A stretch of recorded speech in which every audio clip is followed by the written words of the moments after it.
selamat datang di Tabayul, cerita bareng Ayul. Video kali ini aku mau ngajak ngobrol santai ke kalian terkait dunia jurnalistik. Buat kalian yang pernah baca berita, opini, atau mungkin editorial, kalian pernah kepikiran gak sih kayak, ini tuh tulisannya beda-beda ya? Ciri khasnya apa sih? Nah, video kali ini aku bakal bahas tentang tugas dan fungsi media massa plus 4 jenis tulisan jurnalistik. Tapi kita ngobrolnya santai aja ya teman-teman, gak usah tegang juga. Oke, kita bahas. Teman-teman, sebelum kita bahas tentang jenis-jenis tulisan, kita pahami dulu apa sih media massa itu. Nah, media massa itu secara sederhana memiliki 4 fungsi. Yang pertama sebagai fungsi informasi, yang kedua sebagai fungsi edukasi, yang ketiga sebagai fungsi hiburan, dan yang keempat sebagai kontrol sosial. Yang pertama, sebagai fungsi informasi. Media itu ngasih kita kabar, ngasih kita data, atau ngasih kita fakta yang terjadi. Biar apa sih? Biarin. Enggak, teman-teman. Biar apa sih? Biar kita nggak kudet gitu. Biar kita update terus gitu, teman-teman. Kita tahu dunia luar itu seperti apa. Nah, itu sebagai informasi media massa tuh. Yang kedua sebagai fungsi edukasi. Nah, media itu juga bisa ngedukasi kita. Jadi bukan hanya sekadar informasi, tetapi juga memberikan manfaat kepada kita. Kita tahu tentang kesehatan, kita tahu tentang tips-tips pendidikan, atau konten-konten yang mungkin bikin kita makin pinter gitu teman-teman. Makin pinter gitu teman-teman. Nah, yang ketiga fungsinya yaitu adalah sebagai fungsi hiburan. Jadi media massa itu nggak harus selalu terus-terusan serius. Ada kalanya media massa juga bisa jadi hiburan buat kita, bisa bikin kita happy. Contohnya misal ada film, musik, atau cerita-cerita yang ringan, atau bahkan vlog-vlog yang bikin kita happy. Nah, media massa itu juga berfungsi sebagai fungsi hiburan. Dan yang keempat, ini tuh yang nggak kalah pentingnya teman-teman, yaitu sebagai kontrol sosial. Kenapa?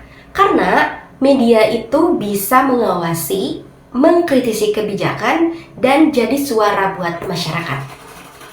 Nah, dari keempat fungsi media massa itu lahirlah jenis tulisan jurnalistik. Yang kali ini aku akan bahas 4 jenis tulisan jurnalistik. Yang pertama ada berita, yang kedua ada fitur, yang ketiga ada opini, yang keempat ada editorial. Yang pertama, berita, atau bahasa kerennya straight news. Nah, ciri khas berita itu tuh simpel. Fakta, aktual, dan lugas. Strukturnya itu piramida terbalik. Terus, inti berita itu ada di awal, dan detail pendukung itu setelahnya. Terus, kan di berita itu tuh strukturnya ada lead ya. Nah, lead itu harus mencakup 5W, 1H. What, who, when, where, why, and how. Nah, itu harus ada di dalam berita. Gaya bahasanya tuh gimana sih kalau berita? Gaya bahasa dalam berita itu objektif banget, teman-teman. Nah, gak pakai opini, gak pakai perasaan. Karena emang tujuannya cuma satu, ngasih informasi faktual ke pembaca.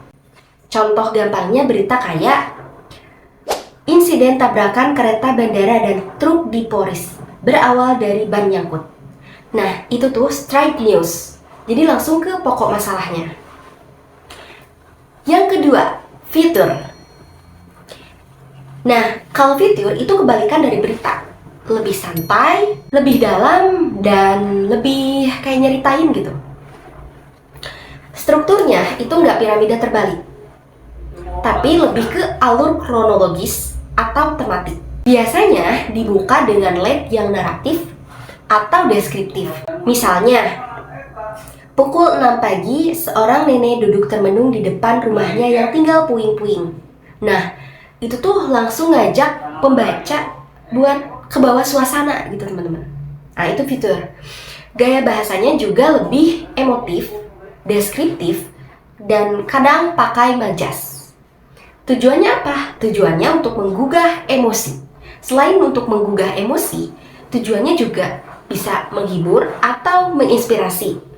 Contoh fitur itu kayak cerita tentang perjuangan atau kisah pilu kayak artikel ini teman-teman. Anak SD bunuh diri karena tak mampu beli buku. Nah, itu contoh fitur. Ketiga, opini. Nah, opini itu tempatnya orang berpendapat. Jadi lebih tepatnya opini itu dia tempatnya orang ngeluarin pendapat gitu. Strukturnya itu ada 3. Ada jenis, maaf teman-teman, ada tesis, argumentasi, dan penutup. Jadi penulis itu punya pendapat atau disebut dengan tesis, lalu dikasih alasan-alasan yang kuat atau disebut dengan argumentasi, dan bagian penutupnya diisi dengan kesimpulan dari penulis. Gaya bahasa dari opini itu argumentatif, persuasif, dan personal. Biasanya pakai sudut pandang orang pertama. Aku, saya, atau misal penulis. Tujuannya apa dari teks opini itu? Ya tujuannya untuk mempengaruhi pembaca, teman-teman. Untuk mempengaruhi pembaca dan meyakinkan bahwa pendapatnya itu tuh benar. Nah, itu opini. Contohnya, banyak banget di kolom opini atau artikel yang bahas tentang broken string. Broken string yang membela korban kekerasan dalam relasi. Nah, itu tuh opini murni, teman-teman. Dan yang keempat, ada editorial. Nah, editorial ini tuh beda nih. Kenapa beda? Karena editorial itu suara resmi media, bukan opini penulis perorangan. Tapi sikap resmi koran atau majalah terhadap suatu isu. Nah, strukturnya itu ada 3. Yang pertama ada pengantar isu, yang kedua ada analisis sikap, yang ketiga ada rekomendasi. Gaya bahasanya itu formal, terus otoritatif, dan mewakili institusi. Makanya di editorial itu tuh isinya tuh biasanya suka pakai kata kami atau redaksi, bukan pakai kata saya. Tujuan dari teks editorial ini tuh apa? Nah, tujuan dari teks editorial ini itu adalah menyatakan sikap resmi sekaligus memengaruhi opini publik. Maksudnya bukan sikap resmi ini ya, sikap resmi dari kita, dari opini perorangan, tapi sikap resmi dari media. Nah, contoh editorial yang ada di Tempo soal ini teman-teman, alarm sosial bunuh diri anak. Nah, itu contoh terbaik editorial menurut saya. Tegas, kritis, tapi tetap berwibawa. Nah, itu dia teman-teman, 4 jenis tulisan jurnalistik dan ciri khasnya masing-masing. Ada yang lugas kayak berita, ada yang menyentuh kayak fitur, ada yang meyakinkan kayak opini, dan ada yang berwibawa kayak editorial. Semoga video ini membantu kalian paham akan dunia jurnalistik dan paham akan jenis-jenis tulisan jurnalistik. Kalau misal ada pertanyaan, tulis aja di kolom komentar, atau misal mau request topik lain boleh. Jangan lupa like, share, and subscribe, dan sampai jumpa di video tabayul selanjutnya. Dadah!